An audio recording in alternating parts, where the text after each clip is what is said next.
akkasumas immoo eessa jiraatti waaqayyo gooftaan waldaa burqaa jireenyaa addunyaa keessattuu maal hojjeteef inni isheen dhugaa ba'uuf jettu maalidha isa ishee gargaaree waaqayyoo fi saba waaqayyoo irratti yeroo ishee gaggabaabsitee dhugaa baatu ta'a.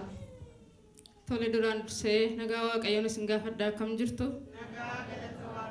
Nagaa waaqayyoo hunduma keessaniif haa ta'u. Duraan dursee maqaan koo Masqalee Namarraan jedhama. Bakka inni Laddee Wallagga Lixaanaa Boojjicha Gorsaati. Bakka hin jiraadhu asuma naannoo Iddaasii mana barumsaa bukkeedha. Waldaan itti waaqeffadhu immoo asumaadha. Yeroo darbee mucaa koo kana na jalaa dhukkubee ture. Innis yeroo inni dhukkubee sun jalqabee fuuluma isaa kana shif godheetu amma qeensa miillaa keessa amma rifeensa mataatti shif godhee fixe fuuluma isaa guutummaa jechuudha. Aduun isaa aduu qidaamee ture. Ani dhukkubichi qabuun isaa naannoo guyyaa lama wayii tureera. Dhiisee mana hojii dhaqeen galgalama isaa raajiif dawwalennaan raajiin fa'aa amma deemaan jira. Galgala yeroon galmoo bilbilii na hubadhu naan jedhan. Xiqqoo naannoo ji'a wayii buleera inni kuni. Isheen utuma ni dhukkubsatu dhiisee deemeen galgala gaafan galuu naannoo sa'aatii 11tti galee raajifee bilbilee raajiin fa'aa kadhatarra turanii as biiroo qidaamedha guyyaan isaa silkiin irraan kaafne. Amma silman bilbilaa silkiin kaasuu didanii naannisee erga kadhata xumuranii isaanitti deebisanii bilbilee naananii amma fiduu dandeessaa kadhatarran ture silkii kanaafan kaasuu dhiisee naan jedhan nan fide manni koo fagoo miti hin jedheen akkasuma ammasuma fiigichaan fidee biiroo kana keessatti naa kadhatanii mucaan maqaa fuulli isaa waan biraadha fuulatti bobbokosee shif jedhee irrafuu nyaatu innuguu halkan guyyaa 3 akkasumas baadhee taa'aa ture. Afurichi afurra bakki irraatti darbatamedha jedhee raajiin faana kadhatanii obboleessa kaameraa waraabu kanaaf raajifaa jiru ture gaafasi isa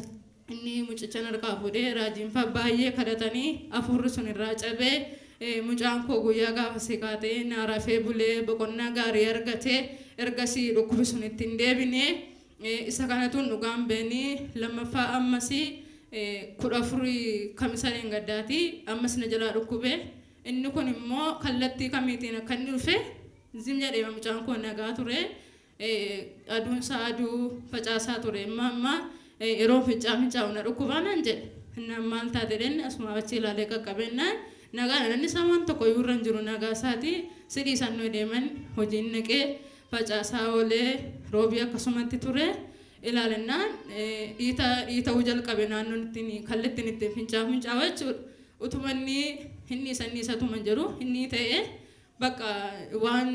tunni kallee dhukkuba biraarra ta'e amma tokko sammuun koo aara galfachuu hin dandeenye inni ta'e hin deemu danda'e wayyaatti usuuraaf na rakkise mucaan akkana nama qabatee laastikii uffata laastikii lafaan barbaadetti usutti kee mana keessa baay'een cannaqame guyyaa sana gaafasi aduun isaa aduu kamisaa ture fiigichaa na wajjin rabeen mucaa kana qabadheen nu feddan.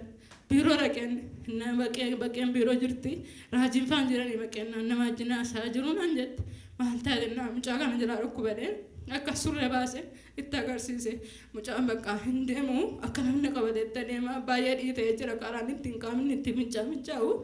fincaan hin dhowwine garuu baay'ee madhiitee humna koo gararraa ta'e naan bakka dhumarratti yeroo isaan lallaba fixanitti misiifa kadhatanii naan jettee fudhadhee dhufeen taa'ee raajiin faa lallaba fixanii. Akkuma isaa inni fixaniin inni qabee itti maddee mucaa jalaa dhukkubaa jiran kadhadhaa yaadeen ishiinaan jiranii keessa deemanii kadhachuutti kaa'anii ammas gubbaa sana gaanii raanfatureen achumatti itti geessee naa kadhatanii afurichi afur hamaadha yeroo isaan kadhatan sanaan waan hin ta'e hin beeku dhiiti suni wangeelarra kaa'anii kadhatanii maal jedhanii galgala gaafasii rafee bulee mucaan koo nagaa ta'e ganama gaafan ka'ee laalu dhiiti isaa sun irraa galee bulee. Naga adda tokko ganama sana gammadaa akka nama guddaa waan cimaa tokko waaqayyo gooftaan mana koo irraa kaasee nagaa guddaa tokko argadheen gammadaan hojii dhaqee mamma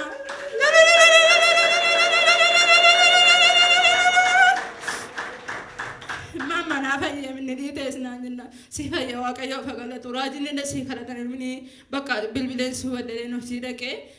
Xiqqoo deemsa akkuma isaa sanatti deeme malee dhiiti isaa irra naa galee galgala isaa gaafan galee laalu dhiiti isaa tasa iddoodhaa hin jiru badee mana eegee ulfina gammachuu guddaa tokko.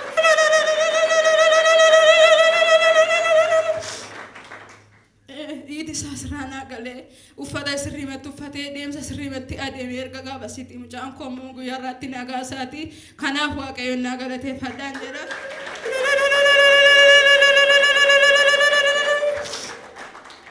Dhugaatiin koonni sadaffaan immoo waa'ee abbaa manaa kootiiti. Yeroo kana keessatti immoo abbaan manaa koo yeruma dhalate kaaseeyyuu haadha isaan argine adaada isaa eessuma isaa guddise. Kanaafituu dhaala lafaa waan jedhamu tokko jira garuu kan ammoo isa kana immoo waa'ee dhaala lafaa immoo maaltu dubbachiisee jedhina waa waaqayyosti dubbatee raawwatiin dubbachuu barbaade sababii ta'eef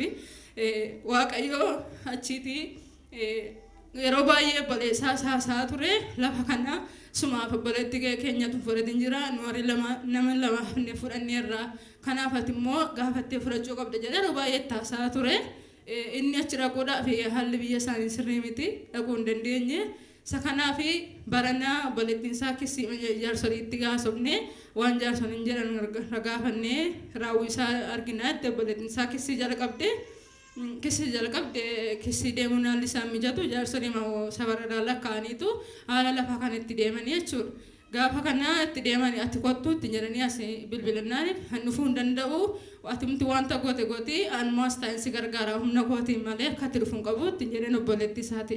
Kana booddee isheen hin jalqabde jaarsoliinis haalicha keessa galanii jalqabanii inni dhufu malee wanti kun raawwachuu hin danda'u. Akkasitti lafa kana yeroo hin dandeenyu itti jedhaniinna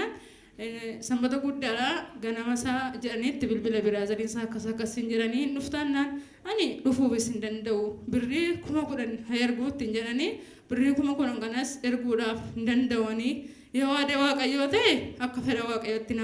raawwatu yaada isaamin ta'e immoo hadhiisu an kanaan duras achirraa fayyadamaan turre waa waaqayyoon naa kenne yaaddeen jiraachaa ture malee birrii 10,000 erguudhaaf haalli sanaan mijatonaanii jedhee itti mee na sanbata guddaa ganama asiin bee waaqeffannaa waaqeffadhee galaan jira dawalee akkas naan jedhe biraazaliin kun manaa bilbilee birrii 10,000 ergii yookaan immoo kottuu siin jedhanii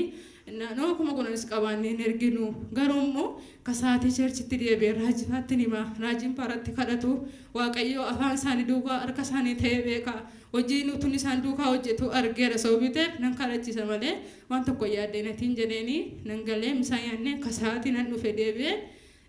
kasaatii raajiin paa lallabanii fixanii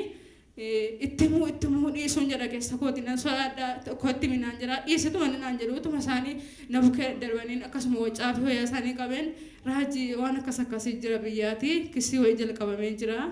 haala lafaa irratti immoo wantichi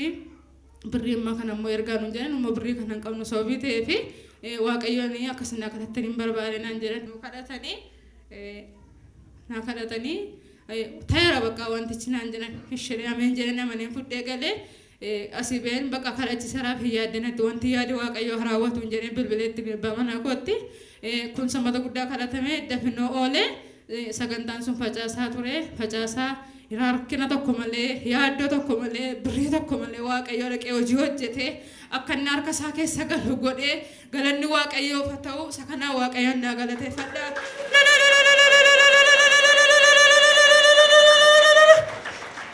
Waaqayyo afarraa jiduu kaatee rakkina tokko malee akka yaaddeetu hin taane gaafa lafaa warri beektan beektu lubbu baay'een darbuu danda'a dhiigi baay'een dhangala'uu danda'a kan hundumaa waaqayyo nu ishee mana keenyaaf dhala keenyaaf jireenya keenyaaf kan nu raawwate amma gurgurachuuf qochisifachuuf harka isaa keessa galee jira kanaaf waaqayyoon galateeffadha waaqayyo gooftaa raajii mana isaanii dhala isaanii jireenya isaanii waaqayyo isaan eebbisuun jedha waaqayyo eebbifamaa galatoomaa naa eebbisaa isaanii waaqayyo isinaa eebbisu. Ayyaana saasiniifaa baay'is amma dhumaatti jabeesseessa. Nagaa waaqayyootiin deddeebi'ee amma dhumaatti dhuga baatu Kiristoos ta'eef.